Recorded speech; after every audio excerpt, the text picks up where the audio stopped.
Great, we're up and running. So yeah, when Brian Otten asked me to give a presentation here on what the Protestant Reformers have to say about national security, I gave him a "you've got to be kidding" look. But since it was over email, he didn't see it. And somewhere along the way, I discovered I'd actually committed to it, had to find something to say. So it should go without saying, of course, that the Protestant Reformers do not have a great deal to say about counterterrorism measures or surveillance or the lawfulness of drone strikes or almost any of the questions that currently preoccupy our discussion of the issue of national security.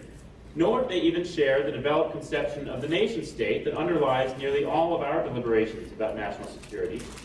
And questions such as the integrity of borders, the appropriateness of unilateralism versus multilateralism, etc., are likewise largely out of their purview. I could, of course, have attempted to distill general principles from their ethical and political reflections, and then seek to apply these to concrete national security questions today. But the results would have tended toward the platitudinous, and also given ample room for me to mask my own poorly informed opinions under the guise of some higher authority. Instead, then, what I want to do for us this afternoon is to explore how the Protestant Reformers and their heirs understood the meaning and need for national security in their own context, and how it related to religious and theological concerns.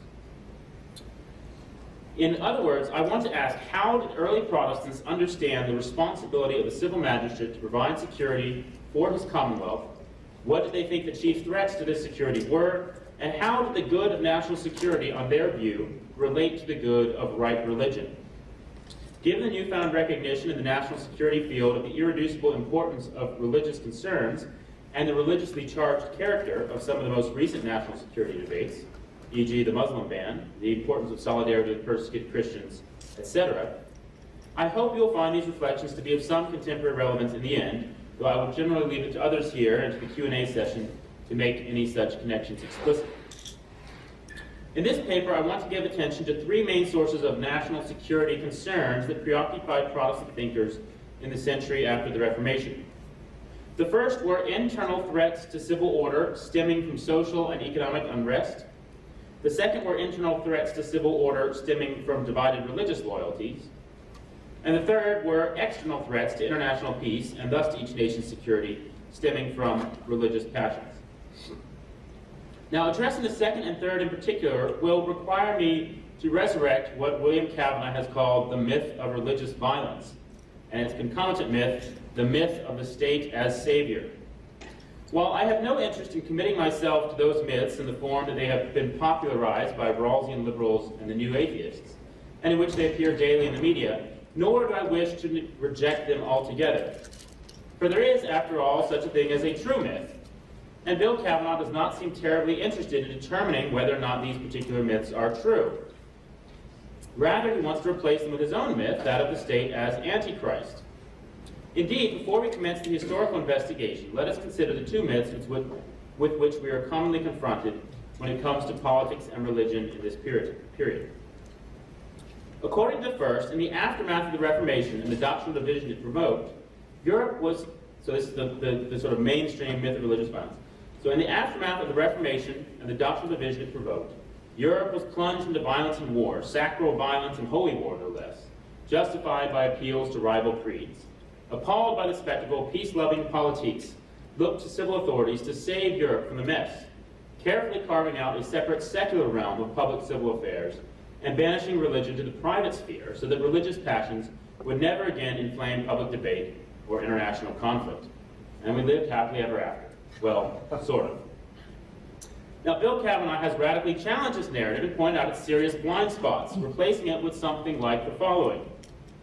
During the Reformation, state-making elites, sometimes aided and abetted by Protestant theologians seeking protectors against the Pope, sought to centralize all temporal power at the national level. This meant not just reducing feudal subordinates to obedience, but wresting power from the church and reconstructing religion as a purely private concern, so that the secular state would be unrivaled in its control of the public temporal domain. This process, of course, could not succeed without centuries of warfare and violence, which state propagandists cleverly re-narrated as the fault of religious ideologues so as to justify their absolutist policies. So that's Kavanaugh's narrative. Now, Kavanaugh is entirely right to challenge the modern essentialization and privatization of religion. But he is in one respect not thoroughgoing enough in his rejection of the modern myth. He too seems to accept largely an opposition between civil authority and Christian conviction. For him, to be sure, early modern statism cannot be abstracted from religion, but this is because for him it represents an idolatrous counter-religion. He never really seems to entertain the possibility that the rising role for civil magistrates in establishing peace and security and the restriction of the temporal claims of the Catholic Church was actually a development within Christian theology and an application of Christian conviction to better show obedience to Christ and love of neighbor. In short, he never really seems to entertain the possibility that magisterial Protestant theology deserves to be taken seriously. He is, after all, a Roman Catholic. Kavanaugh's own religious commitment often seems to blind him to the possibility that Protestant leaders were telling the truth when they represented the temporal claims of the papacy as a serious threat to peace and national security in the early modern period. As I will argue later in this paper, this threat was not only a universal preoccupation of the era, but at certain times and places a very real danger, one not altogether dissimilar to the contemporary threat of radical Islamic terrorism. Of course, this is not to say that Protestant religious zealotry did not also pose a threat to public peace and national security. It did, and this danger was often lamented by Protestants themselves. So, Section 1, the task of the magistrate and the fear of rebellion. Let us begin, however, with a consideration of the more strictly political side of the Reformers' political theology, their understanding of the magistrate's temporal authority and their concerns particularly regarding internal threats to the civil and social order. So there's a popular narrative about the Reformation that portrays the Reformers as fleeing to the skirts of the magistrate to gain protection from the Pope and his persecuting imperial minions. Catholic historiographies like to paint this as a kind of short-sighted out of the frying pan into the fire move, by which Protestants, in their haste to escape from papal oppression, laid the groundwork for a godless and totalitarian state. Protestant historiographies, on the other hand, embarrassed by what feels to us today like an unjustifiable confidence in civil authority to manage both church and commonwealth, feel like the only way they can justify the Reformers' politics is by portraying it as pragmatism in an emergency situation. But these narratives do the Reformers an injustice. Whether or not you agree with their political theology, one must accept that it was indeed a theology, a deeply principled and internally coherent understanding of how God had ordered the world. And in that order, no mere mortal had a more important role to play than the civil magistrate. Civil authority's, quote, function among men is no less than that of bread, water, sun, and air, says Calvin. Indeed, its place of honor is far more excellent. So much so that Calvin will say, quote, no one ought to doubt that civil authority is a calling not only holy and lawful before God, but also the most sacred and by far the most honorable of all callings in the whole life of mortal men. It is also silly to imagine that the Reformers were somehow naive about what they were dealing with. Calvin, who wrote the lines above, had a famously low opinion of the Genevan City Council, with which he frequently clashed. In his own Apologia for Civil Authority, on temporal authority, Luther is bold enough to say, you must know that since the beginning of the world, a wise prince is a mighty rare bird, and an upright prince even rarer. They are generally the biggest fools or the worst scoundrels on earth. Therefore, one must constantly expect the worst from them, and look for little good, especially in divine matters which concern the salvation of souls. Elsewhere in his writings, he repeats such gripes and insults with remarkable regularity. The Reformers knew that while the office may have carried the authority of God, the people occupying it were frequently the spawn of Satan, or at the very least, very much simul justus et peccator. Moreover, the office, even if deserving of our honor, was decidedly inglorious most of the time, its duty consisting primarily in the punishment of evildoers and the preservation of public order. As Luther goes on to say, famously, right after the passage we have just quoted, they are God's executioners and hangmen. His divine wrath uses them to punish the wicked and to maintain outward peace.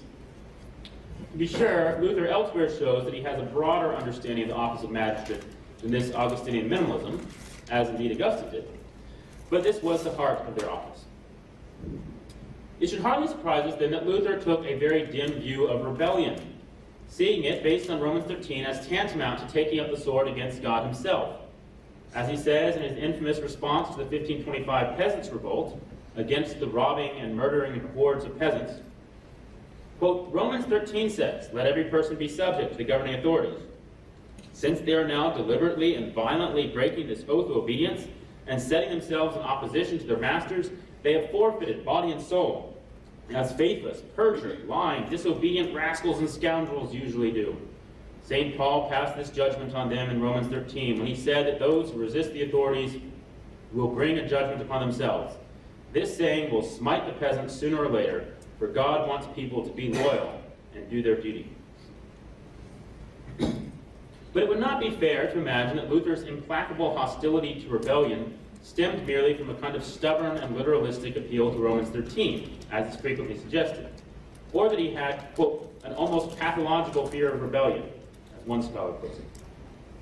To be sure, he believed that God had categorically ruled out rebellion, no matter how abusive the authorities were. But he also believed that this was not arbitrary on God's part, but was due to the fact that, as he wrote the year after the Peasants' Revolt, quote, "There is as great a difference between changing a government and improving it as the difference from heaven to earth. It is easy to change a government, but it is difficult to get one that is better, and the danger is you will not." His fear of rebellion was based on a sober and realistic assessment that rebellions destroy the social fabric of a society, unleashing the basest passions of our nature in acts of unrestrained vengeance, and were thus almost certain to do more harm than good. As he wrote in Against the Robbing and Murdering Hordes, quote, "For rebellion is not just simple murder. It is like a great fire which attacks and devastates a whole land. Thus rebellion brings with it a land filled with murder and bloodshed. It makes widows and orphans, and turns everything upside down like the worst disaster." Luther made a sharp distinction between ordinary evildoers and rebels, for the reason that whereas an ordinary evildoer attacks one of the members of the social body, the rebel attacks the head, so as to disable the means that God has provided for restraining the ordinary evildoer. If the rebel succeeds, he is likely not merely to commit one crime, but to create a situation in which every other kind of crime goes unpunished and unrestrained. Quote, "Other wicked deeds are single acts. Rebellion is a flood of all wickedness." Luther was thus emphatic in arguing not simply that the magistrates have a right to defend themselves, but that they have a duty, for the sake of the whole body politic, to show no mercy to rebels. Indeed, although he does not spare the rulers from serious blame for their injustice and greed that provoked the Peasants' Revolt in the first place, he blames them more for their error in failing to respond emphatically and forcefully.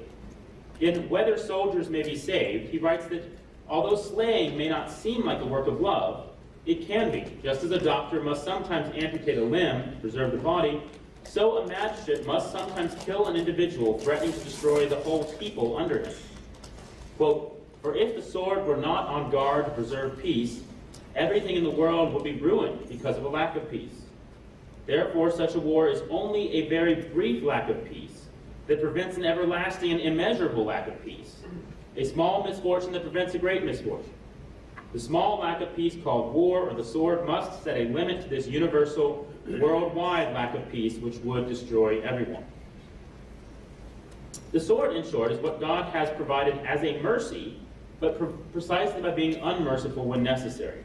Quote, "The Scriptures see that out of great mercy the sword must be unmerciful, and from utter kindliness it must exercise wrath and severity. And beyond all doubt these are precious works of mercy, love, and kindness, since there is nothing on earth that is worse than disturbance, insecurity, oppression, violence, and injustice." Such statements are still liable to shock us today, never mind some of the more infamous lines in Luther's writings against the peasants.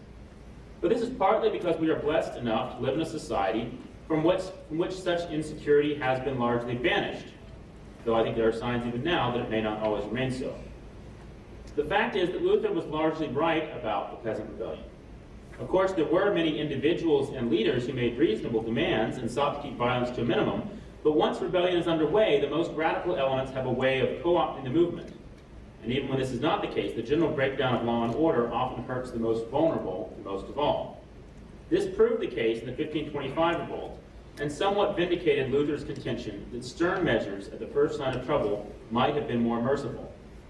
The result, too, was that the peasants were even more repressed after the revolt, by vengeful nobility than they had been beforehand. So I wanted, if I had had time, to give a second case study, which was the 1549 uprising in England under Edward VI. During that, Peter Martyr Vermigli, the great Italian reformer, preaches a sermon on rebellion. There's a lot of parallels to Luther's theology of authority and rebellion. But I don't have time for that. I just wanted to kind of flag that. If you're curious, Vermigli deserves a lot more attention than he usually gets. In fact, he's probably the most thoughtful of all the Reformation political theologians. So, and we're actually going to discuss him briefly in the second section here. So, let me just skip to this part then. One other theme in both Luther and Vermigli's responses to rebellion deserves mention as a transition to our consideration of the more religious threats to national security in the Reformation era. The 1525 Peasants' Revolt, as is well known, drew in many cases upon Reformation teaching to justify its actions. Luther's teaching on the freedom of a Christian was embraced by many, especially the radical leader Thomas Müntzer, as a call for outward freedom from oppression. The Peasants' 12 Articles thus mixed together both religious and economic grievances and rationales for revolt. Nothing provoked Luther quite so much as this. Such a mixture of the eternal and temporal, he argued, was guaranteed to cause more war and disorder by raising the stakes of the conflict. He insisted that even where the peasants had just concerns, they were not gospel concerns, and hence should not be baptized in gospel language, but must be addressed as a matter of human law. The duty of Christians qua Christians is to rejoice in suffering. Vermigli, too, worries that those demanding economic and social equality are mixing up the eternal and temporal, forgetting that the spiritual peace and liberty which Christ preached is quite different from and more important than any external goods. So, section 2, the Catholic threat. Although frequently critical of radical Protestants who used reformational doctrines to justify civil disobedience and unrest, the Reformers fixed by far the lion's share of blame for war in Europe on the Pope and his temporal claims. In this, they were not just name-calling or trying to save their own skin, but echoing a long line of criticism that dated back to the papal-imperial conflicts of the later Middle Ages. When, in 1301, Pope Boniface VIII articulated in his decree Unum Sanctum the case for complete papal supremacy over every spiritual and temporal authority, he provoked a sharp backlash, most fully and eloquently articulated in Marsilius of Padua's famous treatise Defensor Pacis. As the name, Defender of the Peace, suggests, Marsilius saw the task of civil authority as above all the preservation of peace and tranquility. He begins the treatise by quoting Cassiodorus, quote, "Every realm must desire tranquility, under which peoples prosper, and the profit of the nations is safeguarded, for she is the seemly mother of good arts." After spending most of the first chapter in biblical and classical praises of peace, and of good government as its foundation, he notes a singular cause of strife that is destroying the peace of Europe. At the end of Book 1, he finally returns to reveal this cause of strife, the critique of which will occupy the entirety of Book 2. It is, he argues, the confusion of spiritual and temporal authority developed over so many centuries by the papacy. Quote, "Some of the bishops of Rome say and assert that they are superior to all the other bishops and priests of the world in respect of every kind of jurisdictional authority. Some, indeed, of the more recent of them say that they are superior not only to these, but also to all princes, communities, and individual persons of the world. This, quote, pernicious plague, which is so profoundly inimical to all human calm and happiness," says Marsilius, "has deprived and is depriving Italy of peace and tranquility and everything else that accompanies it, along with the benefits just mentioned, has harassed and is harassing it with every kind of inconvenience, and has filled it with almost every kind of misery and iniquity." Although Marsilius was bolder than almost any other late medieval critic of the papacy, similar complaints were to be voiced in one form or another over the next 2 centuries, particularly by the rising humanist movement. In his satirical dialogue, Julius Excluded from Heaven, Erasmus excoriates Pope Julius II for all the blood he shed and violence he provoked throughout Italy by his wielding of the sword of temporal power. And although no other pope was to be quite so naked in his worldly ambitions, the general consensus of 16th century monarchs was that the pope's temporal claims were one of the foremost threats to their nation's tranquility and security. The Pope might not, like Julius, lead an army into the field, but he did undercut the sovereignty of every realm in several ways. First, he claimed the direct obedience of all clergy and could grant them immunity from civil prosecution, essentially constituting a sizable state within a state in each realm of Europe. Second, he could excommunicate rulers that he deemed heretical or apostate and call on their neighbors to wage holy war against them, supporting these neighbors with the treasury of the church while depriving the excommunicated ruler of large sources of income. Third, in extreme situations, he could effectively depose a wicked monarch, absolving subjects of their obedience and calling on them to actively resist where appropriate. On all 3 points, though the matter of excommunication was a thornier and much disputed issue, the Protestant reformers identified papal claims as not merely theologically misguided, but politically subversive. And indeed, both of these concerns were closely linked. For since God had established a proper order in society, with the civil magistrate sovereign in his own realm, the popes were, by resisting such order, not merely threatening the peace and security of society, but resisting God. In his magisterial treatise, pun intended, on civil and ecclesiastical power, Peter Martyr Vermigli argued that by claiming sole jurisdiction over the clergy, the popes, quote, divide the Commonwealth into 2 bodies when it should be one. When the kingdom of the clergy is divided from the kingdom of the laity, they make 2 peoples within one kingdom and appoint a magistrate to command each people. No less than the Anabaptists, he argues, the papists seek to exempt themselves from civil authority, but they do worse, for they also seek to manipulate it to their ends. Thus, quote, the Commonwealth is injured and the institution of God condemned. Turning his critical gaze from the churchmen to the magistrates, he insists the latter have a moral duty before God to take jurisdiction over the clergy, and when they commit crimes against God or man, punish them like anyone else. Indeed, Vermigli and other reformers also argued that since idolatry invited God's wrath and judgment, such spiritual wrongdoing could not and should not be considered outside of the magistrate's concern. After all, it was his responsibility to guard his people against any threat to their security. And, quote, it cannot be denied that the magistrate's duty includes the defense of the cities and commonwealths that he commands, and to provide that they come to no harm. Since idolatry is the cause of captivity, pestilence, famine, and subversions of commonwealths, the magistrate should repress these things and preserve the true and sound religion. Of course, such reasoning could itself become a serious threat to the security of the Commonwealth, as Protestant rulers were to discover as the 16th and 17th century wore on. I will return to this theme briefly in the final section of this paper, but for now, let us consider the more dangerous forms the Catholic threat took on, particularly during the reigns of Elizabeth I and James I. When Elizabeth came to the throne in 1558, she was well aware that the majority of her realm were still loyal to the Pope's religion, and possibly, if she didn't play her cards right, to the Pope himself. Protestant worship was imposed and the Catholic Mass forbidden, but Elizabeth studiously avoided any persecution along the lines of that unleashed by her sister, Bloody Mary, aiming to win the loyalty of English Catholics to her crown while slowly detaching them from the religion of their forefathers.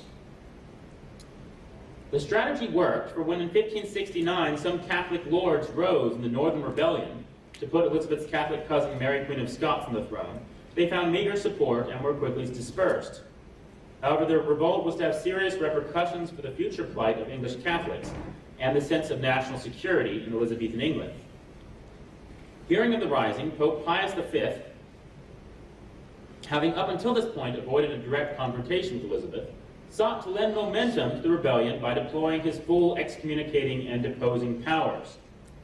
In a momentous 1570 bull entitled Regnans in Excelsis, Pius declared, quote, we do, out of the fullness of our apostolic power, declare the aforesaid Elizabeth to be a heretic in favor of heretics, and her adherents in the matters aforesaid to have incurred the sentence of excommunication and to be cut off from the unity of the body of Christ. And, moreover, we declare her to be deprived of her pretended title to the aforesaid crown, and of all lordship, dignity, and privilege whatsoever. And also, we declare the nobles, subjects, and people of the said realm, and all others who have in any way sworn oaths to her, to be forever absolved of such an oath and from any duty arising from lordship, fealty, and obedience. And we do, by the authority of these presents, so absolve and so deprive the same Elizabeth of her pretended title to the crown, and all other the above said matters. We charge and command all and singular, the nobles, subjects, peoples, and others aforesaid, that they do not dare obey her orders, mandates, and laws. Those who shall act to the contrary we include in the like sentence of excommunication. Arriving in England after the rebellion had been thoroughly crushed, the bull had precisely the opposite result of that desire. It proved the justice of Protestant critiques of the Pope's subversive meddling in international affairs, and immediately put all English Catholics under suspicion as potential traitors, as indeed they were required to be by the Pope's command. Their plight slowly worsened throughout Elizabeth's reign, although harsh persecution and martyrdom was generally reserved for foreign priests, who were seen, not unreasonably, as agents of a hostile foreign power. Meanwhile, debate raged within the English Catholic community over whether the Pope really had such deposing power, and if he did, whether it was to be treated as valid in the present case. The most prominent English Catholic theologian, Cardinal William Allen, initially argued strongly against the bull, calling on Catholics to distinguish their religious and civil obligations and remain loyal to the Queen. The situation was complicated, however, by the role of foreign powers. After all, the Pope's action did not merely justify internal rebellion by faithful Catholics, but invited foreign Catholic powers to take action as well. The Spanish were particularly inclined to take up the Pope's call, not merely because Philip II was the most zealous counter-Reformation monarch in Europe, but because he had at one time been, as the husband of Mary, the Prince Consort of England, and was none too happy to see such a prize slip from his grasp. Although Elizabeth's deft diplomatic maneuvering maintained peace with Spain into the 1580s, tensions began to boil over as it became clear that Elizabeth was not, like her siblings, going to die quickly, and Catholicism was only going to be restored in England by force. In this environment, Catholic leaders like William Allen and Robert Parsons began to call for a Spanish invasion of England, and Spanish agents collaborated with English Catholic recusants in the abortive Throckmorton plot of 1583 and Babington plot of 1586 to assassinate the Queen and invite the Spanish and French Catholic League to invade England and help put Mary on the throne. Although the majority of English Catholics remained loyal and nationalist sentiment increasingly united the country after the attack of the Spanish Armada in 1588, neighboring France was not so lucky. The Catholic League there, demanding not merely a Catholic monarch, but one who would vigorously repress the Protestant Huguenots, conspired to assassinate King Henri III. In 1589, a 24-year-old monk named Jacques Clemente, spurred on by mystic visions, succeeded in the horrible act, plunging France into a renewed wave of civil war. Not content with shocking all of Europe once by laying hands on God's anointed, France's Catholics were to repeat the act less than a generation later. Henri IV of Navarre, although he too converted to Catholicism, was also seen as too soft on heresy, and was assassinated in his turn in 1610 by Francois Ravaillac. Halfway between the two assassinations, leading Spanish Jesuit theologians Juan de Mariana had penned the remarkable treatise De Rege, explicitly authorizing individual Christians to commit tyrannicide on any ruler who violated the laws of religion. When James I ascended the throne of England in 1603, then, he was highly aware of the danger of religious zealotry imposing both internal and external threats to the nation. Indeed, he had seen many such intrigues by overzealous Protestants in Scotland during his 35-year reign there, the first being the revolt that put him on the throne at the age of 8 months.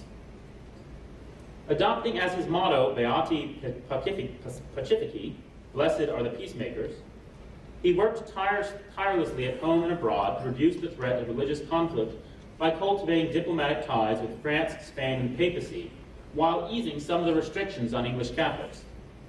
His goal, he stated, was not to stamp out English Catholicism, as much as some Puritans wanted to see that happen, for he knew the maxim, the blood of the martyrs is the seed of the church, and he had no wish to provide the Catholics with martyrs.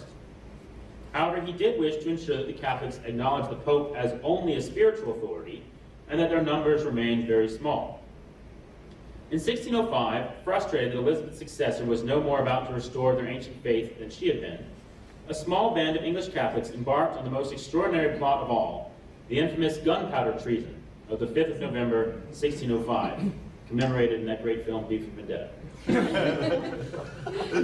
Guy Fawkes and his co-conspirators were, of course, a small minority within a minority, opposed and disavowed by their ecclesiastical superiors, such as Father Henry Garnet. Still, the principles they were drawing on were ones well-founded on established Catholic teaching and a papal bull, no less.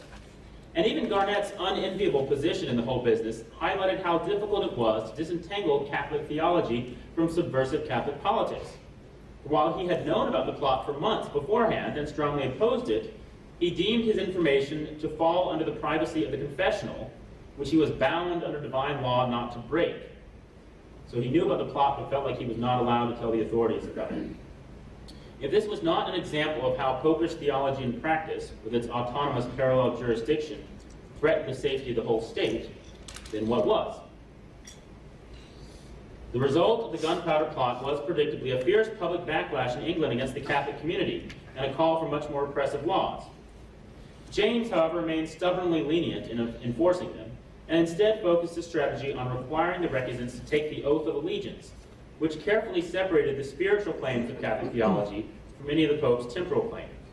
Quote, "I do truly and sincerely acknowledge, profess, testify, and declare in my conscience before God and the world that our sovereign Lord King James is lawful and rightful king of this realm, and of all other in his majesty's dominions and countries, and that the Pope, neither of himself nor by any other authorities, the Church or See of Rome, or by any means with any other, hath any power or authority to depose the king, or to dispose any of his majesty's kingdoms or dominions, or to authorize any foreign prince to invade or annoy him, or his countries, or discharge any of his subjects of their allegiance and obedience to his majesty, or to give any license or leave to any of them to bear arms, raise tumult, or offer any violence or hurt to his majesty's royal person, state, or government, or to any of his majesty's subjects within his majesty's dominions." It went on to affirm that anyone teaching otherwise was impious and heretical, and that the Pope had no power to absolve the oath-taker of this oath. The oath galvanized the opposition of the papal theologians, foremost among them Robert Bellarmine, but was very successful on several counts. Most English Catholics submitted to the oath, and many even supported the theological distinction it made, including ultimately George Blackwell, the Archpriest of England. When King James took it upon himself to defend the oath in a series of political theological treatises, he won renown throughout Europe in the support of many moderate Catholics, particularly in France, where the French court detested the Pope's temporal claims almost as much as any Protestant. At the turn of the 17th century, then, radical Catholic terrorism represented a threat to European stability not unlike that of radical Islamic terrorism today, with the Guy Fawkes plot being its 9/11, which provoked an ugly reaction by the targeted nation, including a large dose of torture. Both had political and religious dimensions that were not readily separable.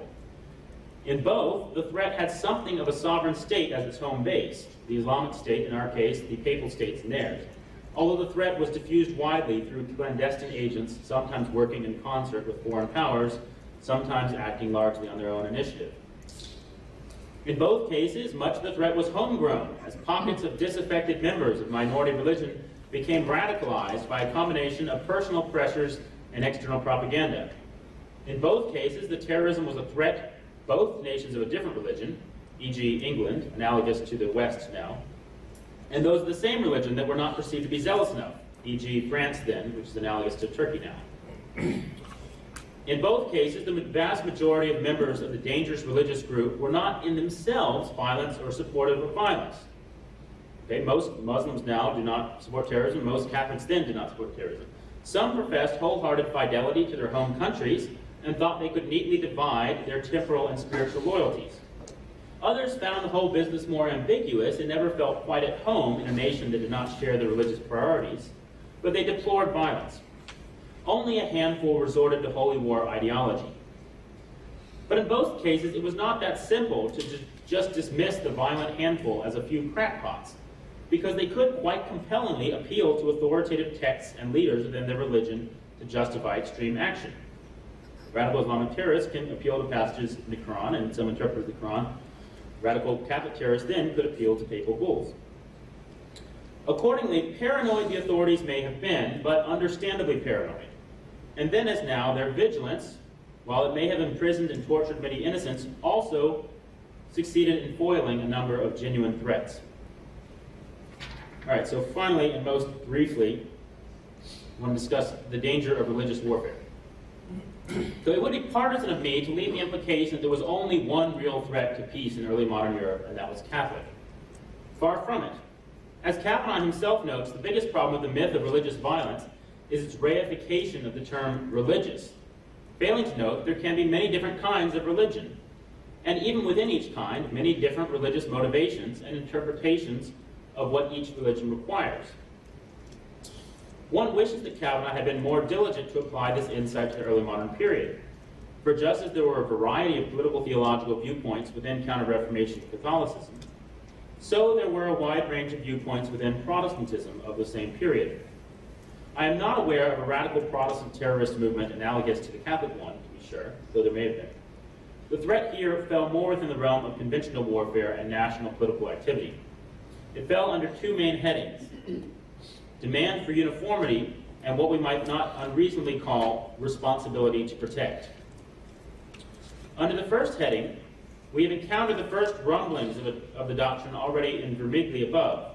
Recall his worry that, quote, since idolatry is the cause of captivity, pestilence, famine, and subversions of commonwealths, the magistrate should repress these things and preserve the true and sound religion. This was a thoroughly temporal and political rationale for religious compulsion. For the 16th century mind, God's providence was not some vague, comforting abstraction, but a very real force in history, and one that could be relied upon with some regularity to bless the faithful or curse the unfaithful. Accordingly, a ruler who wanted to ensure that his nation was blessed should do his best to ensure that they were faithful. He could not change the hearts of his people, to be sure, but he could at least try to do away with manifest displays of idolatry. It was on this basis that Puritans, in the very broadest definition of the word, agitated continually throughout the long reigns of Elizabeth and James for harsher penalties against Roman Catholics.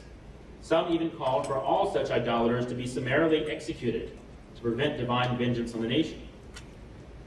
The policy of relative toleration that Elizabeth, and to a much greater degree James, pursued was a delicate political balancing act, one pursued nearly always in the face of a hawkish parliament, increasingly convinced that the Catholic minority was not merely an offense to God, but frankly untrustworthy and unpatriotic. Both Elizabeth and James, although not irreligious, were hard-headed pragmatists, and were willing to risk the vague and nebulous threat that God might punish England for its lingering toleration of idolatry, rather than provoke the very real and ever-present threat of Catholic insurrection and invasion by foreign Catholic powers. For James, though, the commitment to toleration was not merely pragmatic but principled. As Brown Patterson has documented exhaustively, James cherished a lifelong desire for the reunion of Christendom, and was convinced that for all their faults, and James himself was a convinced Calvinist, Catholics were fellow members of the body of Christ who shared with the Protestants most of the essentials of the faith. Accordingly, his goal was to win reconciliation by persuasion rather than persecution, a policy that actually paid substantial dividends in his reign. Because of this commitment to the reunion of Christendom, James also pursued what we might call an aggressively pacific foreign policy. As much as Kavanaugh portrays the specter of religious warfare as a later Enlightenment myth, retrospectively projected onto the early modern period, for James and his counselors it was a real and ever-present threat. Much like the more far-sighted European diplomats at the beginning of the 20th century, James realized that one false step could plunge Europe into, quote, a general conflagration, with the dense webs of alliances pulling power after power into a destructive conflict. Only in his case, he knew that the great threat for such a conflagration was heated religious passions, and he worked tirelessly with religious moderates, both Catholic and Protestant, in France, Spain, Germany, and the Netherlands, as well as with the Pope himself to try and forestall such a result. Here, as before, though, one of his greatest adversaries was his own Parliament. From early in Elizabeth's reign, popular agitation for England's responsibility to protect embattled Protestant minorities abroad had proven a constant headache for her. England, as very much a junior member of the powers of Europe, was simply in no position to take on Catholic Spain or France, much less both, even if she had been free of homegrown threats, as we have seen above that she was not. Elizabeth thus preferred to work through delicate diplomacy and various forms of indirect aid to support the Huguenots in France and the Dutch Protestant rebels. only directly intervening in the Dutch cause when war with Spain seemed already inevitable in the mid-1580s. When James came to the throne, he inherited a situation in which Protestants in much of Germany, the Netherlands, and France enjoyed a large measure of peace and toleration, albeit an uneasy and tenuous peace. However, among both Protestants and Catholics, there were strong hawkish movements determined to bring an end to what they saw as heresy, whether for the glory of God or for perceived national security reasons, or more often some tangled combination of both. In what is perhaps the strongest counterexample to Kavanaugh's counter-narrative of the wars of religion, it is simply not the case, as he contends the chief provocation to war was the dynastic ambitions of the great powers. On the contrary, all of the great powers, preeminently Spain, France, Britain, and Austria, were eager to preserve peace. And they found their efforts foiled at every turn by intemperate and ambitious lesser powers, often motivated by strong religious passions. Foremost among these was James's own son-in-law, Frederick of the Palatinate, who, in constant defiance of his father-in-law's advice, organized a political and military alliance of German Protestant states, the Evangelical Union, in 1608, accepted the crown of Bohemia from the Protestant rebels there in 1618, and refused a series of peace proposals even when it was clear that Bohemia could not be saved. Instead, he tried to pull James, as the leader of the foremost Protestant kingdom in Europe, into the destructive 30 Years' War to assume his God-given role of protector of European Protestants. At home in England, a parliament of zealous Protestants agitated in support of Frederick, and James suffered a steady erosion of public support for his seeming cold apathy to the bonds of family and religion, and his failure to march to the support of embattled allies. James, however, was convinced on theological grounds that violence was not the solution to Europe's religious tensions, and although he was no pacifist, he was realist enough to know that intervention would likely escalate the war on the continent, as well as potentially provoking unrest at home. In the event, he was proved correct. His son Charles's more interventionist policy not only helped provoke the general conflagration that became one of the most destructive wars in European history, but also eventually lost him his own crown and head. In conclusion, it will clearly not do to portray the history of early modern Europe as one of mindless religious zealots bent on each other's destruction and held in check only by cold, calculating secular politique. Even the famously Machiavellian Elizabeth was a woman of deep personal piety and sincere convictions, and James was a theological luminary of his generation on his own account, who would count the vocal support for his policies of many leading lights of Protestant Europe. But neither on the flip side will it do to portray this history as one of power-hungry state builders determined to centralize their imperial authority and cynically using religion as a tool to this end, whatever the cost to European peace. On the contrary, many of these rulers were men and women who took seriously their God-given task to preserve the peace and security of their realms, not for their own sake, but for the good of their people, and who sought to navigate a constant barrage of internal and external threats to this security, many of them religiously motivated. As Christians called upon to seek the safety and security of our countrymen in an age of renewed sectarian violence, and faced with the temptation to adopt a kind of Christian identity politics, we can learn important lessons from examples of statesmen such as these. Thank you.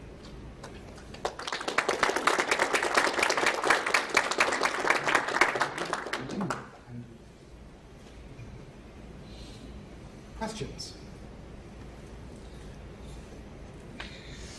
Okay. I'm Jonathan Giroux, graduate of Patrick Henry College, more recent graduate of the Institute of World Politics, National Security.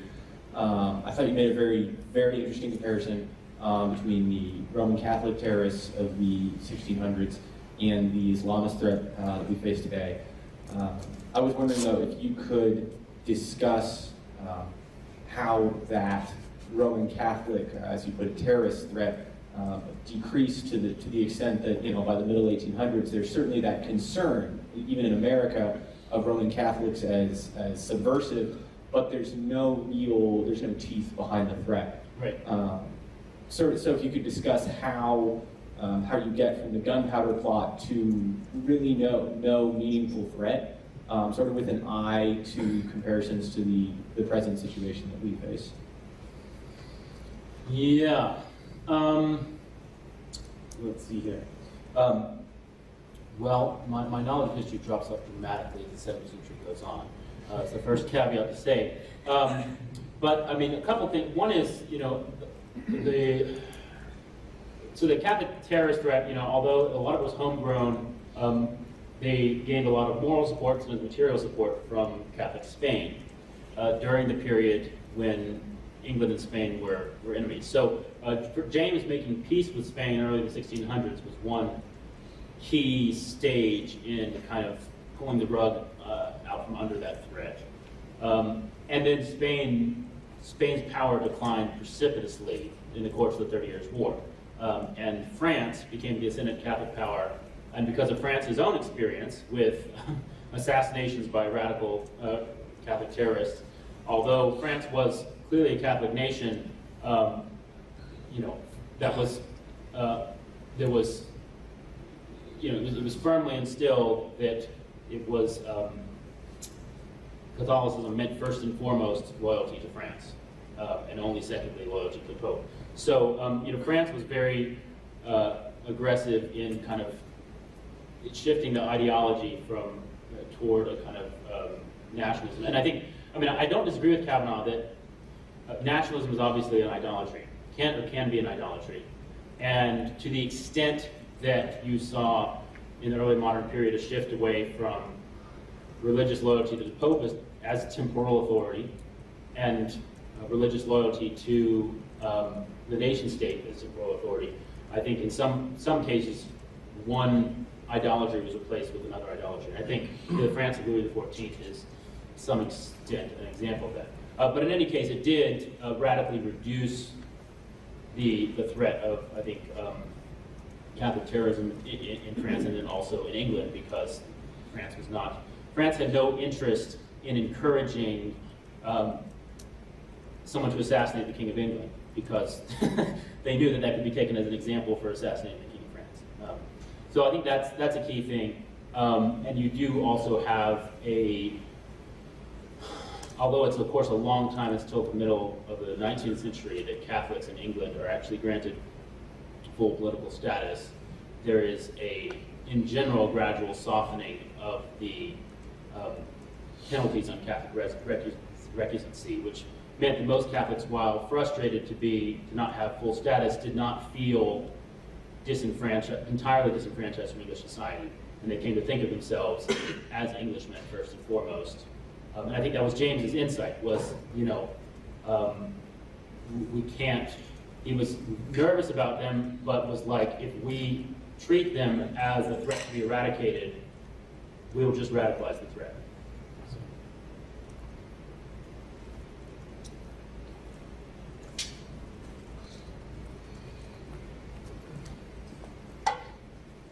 Thank you for your presentation. I really appreciated that. I would have questions about your characterization of Kavanaugh, but I'll leave those to the side. As you talked about the peasants' revolts, and then made a statement, I think somewhere toward the end of your talk, that there were no radical Protestant versions of religion going on. Two things struck me. One I would just wanted to comment on, which is, it's important for those who haven't studied about the peasants' revolts that most of the revolts were not violent, they were nonviolent. And when you look at the list of things that they cared about, most of us would think these are very reasonable requests to be made. And then some of them from time to time did turn violent.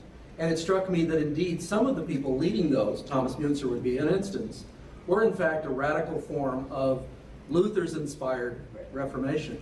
So that is a form of radical religion from magisterial Protestantism that was going on. And I agree with you. I mean, I and some of my friends wouldn't agree with me in this, but I think Luther's concern about the upheaval and the social unrest was certainly legitimate. I mean, there was a lot of social unrest. And it was partly because of questions he had raised and things that had been upset because of the way he was upsetting the authority of the Catholic Church. But I think his concerns were legitimate. Whether it was legitimate to have more than 100,000 of the peasants executed is another matter. Yeah, and he didn't condone that. I mean, he argued, I think, we all know people like this who make kind of rhetorically flamboyant statements and then afterwards say, well, if you look carefully at what I said, I never actually said that, and they never take any responsibility for it. Okay, fine, but do you understand that that's how you were heard? Luther would never take responsibility for this is how, this is how you're going to be hurt. So he pointed out afterwards, like when I said show no mercy to peasants, I didn't mean after they'd surrendered. Of course, after they've surrendered, you don't just kill someone as soon as they've surrendered. But people are like, well, that's what it sounded like you were saying. So, yeah, but no, I wasn't saying there weren't examples of radical Protestant violence in general. I mean, I was saying Luther was concerned that's what the Peasants' Revolt was. Certainly, the Munster episode in 1535 is an example of that. I was saying there wasn't. I don't know if something corresponding to the kind of the kind of terrorist threat, the individual vigilante thing that you had going on in with some Catholics in later. There may have been Protestant, Anabaptist assassins or something like that, but I'm not aware of it. Yes. Thanks, Shane Morris for the Colson Center. So we're all kind of familiar with the Brad Gregory thesis that there's this unintended Reformation, that the Protestants unleashed the forces of secularism on the world, shattered the religious consensus of Europe, and broke all the nice things. We can't have them anymore. In light of, so it sounds like you're rejecting, that sort of extreme reading. But in light of the last couple of centuries of what we've seen with the rise of the state as the central pillar of Western life and the bloodshed that has resulted from that, how would you respond to a Catholic who sort of advanced that and said, well, look at history. Look at what the Protestants unleashed. Yeah. I think this is where. I'd say a little bit about this in my two themes guide actually. What their concern was if you sacralize a temporal power. That is theologically wrong, because that's idolatry. And it's going to be politically bad news because you're going to start being willing to do anything in service of that power. And so their protest against what had happened, there are a number of protests, but the Pope was claiming a unique spiritual authority and sort of inviolable authority. So you couldn't, you could in principle disobey the magistrate of England because they might command something against the law of God. But the Pope couldn't command something against the law of God because he was the Pope. So you have something like that wielding temporal authority, then it becomes an absolute loyalty, which can become any kind of justification for violence. And so they wanted to really desacralize temporal authority. Not necessarily the way that we would think of it. Calvin still says it's a holy calling. It's still a unique calling from God, but it's not. It doesn't have this stamp of infallibility, right? And I think the same theological critique they brought against the papacy can and should have been brought against emergent totalitarian movements in the 19th and 20th centuries, where the state starts to, and actually I would say in France earlier than that. I think in France you had that already in the 18th century. So where the state is claiming the same kind of infallibility, the same kind of sacred mission in history that the Pope had claimed. And which I think I think it happened in France first, which is a Catholic country. I think it's strange for Catholics to blame Protestants for this nationalism when I think it's undeniable that France is the first example of it in modern European history. So I think what you have here is just the fact that nature sort of abhors a vacuum, and humans have, and as Calvin says, the human heart is a factory of idols. And so is it the case that when Protestantism sort of chops off this one head of idolatry and this one head of sort of sacralized violence, that people are going to be tempted to erect another one in its place? And in many cases that becomes, they turn to some kind of nationalism for that. Yes, and should Protestants have been more vigilant in saying this is another form of the same error that we were going after in the 16th century? Yes, I think so. But I think that's just a way of saying it's a constant temptation in human history. It's going to crop up in some form or other. It's not as if there was not I think probably the Brad Gregory narrative is, everything was pretty fine and dandy, and we had a good, a good, well-balanced, structured authority in Europe, and then this screwed everything up. It's like, no, we had a serious problem, and in doing away with that problem, they kind of opened the door for a different one to replace it. But I think that's what human history is like. We have time for one more question.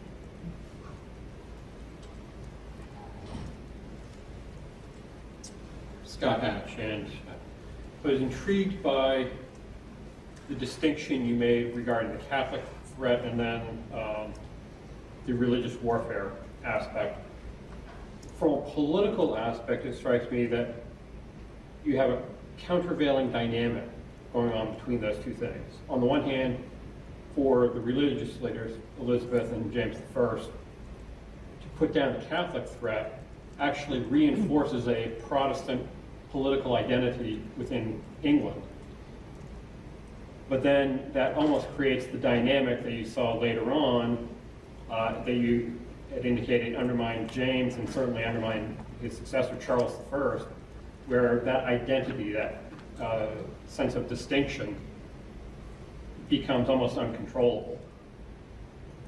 How would a leader reconcile those two things? Because they need, both Elizabeth and James I were pragmatic, but they have to kind of walk that line. And what are some ideas on how do you walk that line between you want to reinforce the identity in order to put down one threat, but you don't want to create this countervailing thing that's going to actually open up a can of worms? Right. I think that's part of why they wanted to create a sense of English national identity. I think this is what Kavanaugh sees this as sort of inherently idolatrous and inherently provoking violence. And like I said, while I do think that the idea of national identity contains its own temptation to idolatry, which then can become a justification of any violence, it's important to recognize that for them, this was the only way they could see of reducing violence, and it's not just a later Enlightenment myth. It's a fact they were looking at. They were saying, okay, what I see James doing is saying, we need to get these Catholics. We want to have a unified identity here in England, but it can't be and it's broadly Protestant identity, but it can't be defined absolutely as a Protestant identity. We are going to allow Catholics to still be here. We're not going to try to exterminate them, but they can only be here if they recognize that, temporally speaking, their first loyalty is to me, not to the Pope. And so it's sort of trying to disentangle their loyalties and get them to buy into a sense of temporal identity rooted in their Commonwealth.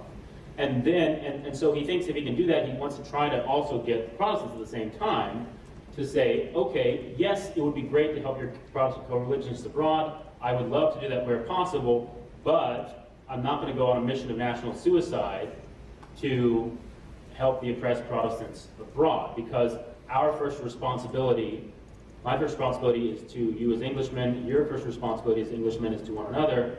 And so this sense of English identity needs to become a kind of check on, imprudent foreign adventures in name of a religious identity. So I think James is trying to use the idea of English identity as a check to both kinds of violence at the same time. And I think it's dangerous, because that idea of national identity can easily take on an idolatrous form itself. But. Thank you very much.